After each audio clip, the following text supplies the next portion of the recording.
Edukasyon, sentro ng taunang patimpalak na The Search for Ideal Thomasian Personality o TSITP. Ayon sa Ingat Yaman ng SOCC, ang punong organisasyong namamahala sa patimpalak na si Mark Angelo Cristobal, iba sa nakagawi ang pag-focus sa kalikasan, ang taon ngayon ay sumisentro sa kahalagahan ng edukasyon. Dinagdag pa niya, ninais nila ito dahil mas epektibo at pangmatagalan na maipapatupad ang proyektong pang-edukasyon kaysa pang-kalikasan. Inilunsad nila ang Black Pencil Project sa ilalim ng TSITP bilang isang hakbang upang makamit ang advokasiyang ito.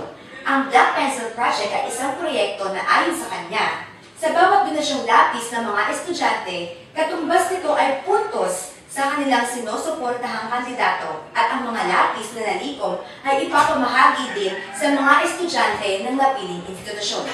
Samantala, magaganap na muli ang taunang botohan ng bawat Tomasino sa mga panibagong student leaders para sa universidad.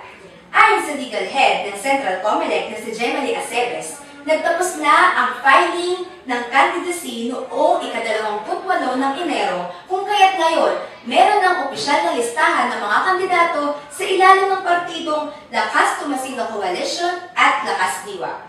Ayon pa sa kanya, mag-uumpisa na ang kampanya ng mga kandidato sa darating na ika-2 ng Pebrero na magtatapos sa ika-15 ng nasabing buwan.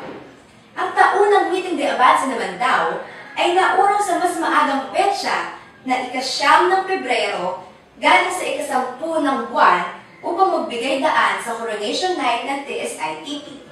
Dagdag pa niya, ang eleksyon para sa CSC ay kasabay ng botohan para sa mga local student councils ng bawat kolehiyo. Ito si Michelle Mendoza para sa Million